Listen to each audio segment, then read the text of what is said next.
Welcome to মুনমুনের classroom. আমরা করছি class 12-এর প্রশ্নবিচিত্রার সমাধান। আজ সেই ফোর্থ পার্ট 3 নম্বর পেপারে 4 নম্বর পার্ট বা লাস্ট পার্ট। দেখো, প্রথম ক্রম বিক্রিয়া সম্পূর্ণ হয় না, এ ব্যাখ্যা করতে বলেছে। কি বলছে? প্রথম ক্রম বিক্রিয়ার সমাকলিত বিক্রিয়ার সমীকরণ হলো t equal to 1/k ln a to the concentration of a 0 by concentration of a, মানে প্রাথমিক অবস্থায় গাঢ়ত্ব বাই অন্তিম অবস্থায় গাঢ়ত্ব, বা concentration of A equal to কত হবে a0 into E to the power minus kt, যেখানে a0 এবং a হলো যথাক্রমে বিক্রিয়ার শুরুতে অর্থাৎ t ইকুয়াল টু 0 সময়ে এবং বিক্রিয়া শুরু হওয়ার t সময় পর বিক্রিয়কের গাঢ়ত্ব। বিক্রিয়া যখন সম্পূর্ণ হবে তখন বিক্রিয়কের গাঢ়ত্বর মান অর্থাৎ এর মান 0 হবে। অর্থাৎ 1 নম্বর সমীকরণে a ইকুয়াল টু 0 বসিয়ে পাই 0 equal to a0 e to the power minus kt, বা e to the power minus kt equal to 0, কারণ a0 কনস্ট্যান্ট মানে প্রাথমিক গাঢ়ত্ব কোনো শূন্য হতে পারে না। E to the power minus kt equal to 0 হবে যদি টি ইকুয়াল টু ইনফিনিটি হয়, অর্থাৎ প্রথম ক্রম বিক্রিয়া কখনো সম্পূর্ণ হয় না। পরে কি বলেছে? এটা শূন্যক্রম বিক্রিয়া ক্ষেত্রে গঙ্ক শূন্যক্রমের, কিন্তু দেখে যাবে প্রথমে বলে দিয়েছি শূন্যক্রম বিক্রিয়ার ক্ষেত্রে প্রাথমিক গাঢ়ত্ব অর্থাৎ a0 মান বলেছে 0.98, অর্থাৎ টি হাফ 10 সেকেন্ড হলে বিক্রিয়ার হার ধ্রুবক মানে কে মান বের করতে হবে আমাকে, আর 15 সেকেন্ড পর গাঢ়ত্ব কত হবে সেটা বের করতে বলেছে। তো দেখো, ধরি বিক্রিয়াটি অর্ধেক হচ্ছে 10 সেকেন্ড, তাহলে হার ধ্রুবক কে ইকুয়াল টু কত হবে a0 বাই 2 টি হাফ। তাহলে এটা করে মানগুলো বসিয়ে দিয়েছি 0.049 সেকেন্ড মোল ইনভার্স। 15 সেকেন্ড পর গাঢ়ত্ব কত হবে? এই যদি ধরি গাঢ়ত্ব, তাহলে ফর্মুলা কি ছিল? K equal to a0 minus a by t. তাহলে এখানে টিটা 15 সেকেন্ড আর a0 মানটা আমরা জানি, কে এর মানটা জানি, বসিয়ে দিয়েছি, সমাধান করে আসছে 15 সেকেন্ড পর গাঢ়ত্ব 0.245 মোল লিটার ইনভার্স। এরপরে 3টে অ্যাসিড দিয়ে দিয়েছে H3PO2, H3PO3 এবং H3PO4। কোনটি তীব্রতম অ্যাসিড বলতে হবে। দেখো, H3PO3, H3PO2 আর H3PO4 এর মধ্যে H3PO4 হচ্ছে তীব্রতম অ্যাসিড। কেন না? উক্ত অ্যাসিডগুলির মধ্যে H3PO4 এর কেন্দ্রীয় পরমাণু অর্থাৎ পি এর জারণসা +5 আর সর্বোচ্চ, ফলে OH বন্ধনের পোলারিটি বৃদ্ধি পায়, তাই OH সহজেই বিয়োজিত হয়ে H+ আয়ন উৎপন্ন করে। আসলে এটা H3O+ আয়ন হবে, ফলে H3PO4 তীব্রতম অ্যাসিড। পরে কোশ্চেন চলে যায়, ইন্ট্রাজেন যৌগ কাকে বলে উদাহরণ দিতে বলেছে।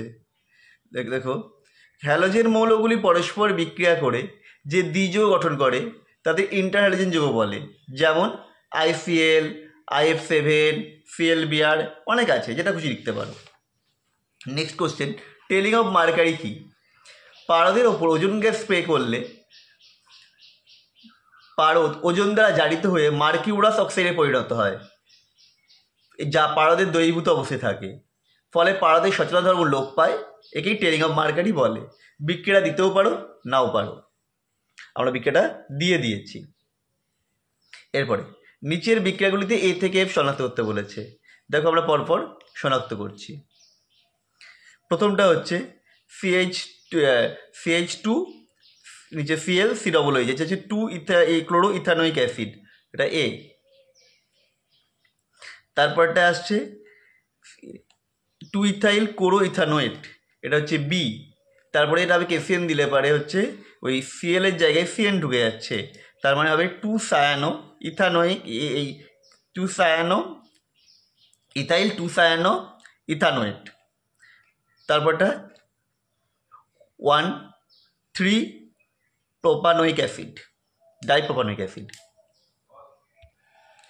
তারপরে এটা আসছে, সেটা হচ্ছে বেঞ্জিনের মাথায় CH, তার মাথায় CH3, তার সাথে হয়ে যাচ্ছে অ্যাসিডোফেনন।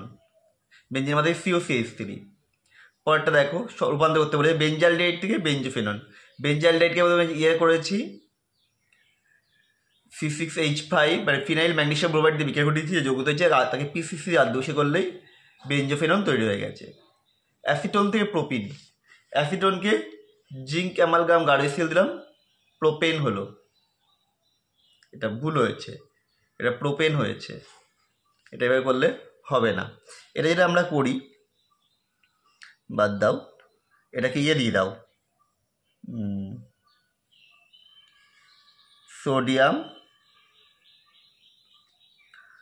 আর হচ্ছে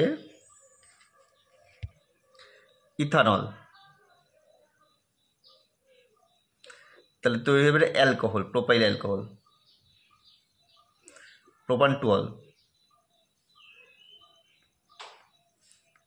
একে গাঢ় স্টোসোপ দিয়ে দিই,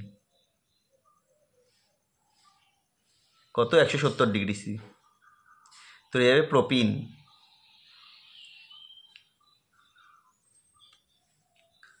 হলো। এরপরে বলছি বিকারক লিখতে। প্রথমটা হচ্ছে হান্সডিকার বিক্রিয়া, ব্রোমিন কেওএইচ দিলেই হয়ে যাবে। তারপরটা হচ্ছে রোজেনমান্ড, PdBSO4 হাইড্রোজেন ফুটন্ত জ্বালিয়ে দিয়ে বিজারণ। তারপরেরটা আবার সেই প্রোপিন, গাঢ় স্টোসোপ 70°C। তারপরেরটা PCC দিয়ে দেবো, বেঞ্জালডেট হয়ে যাবে।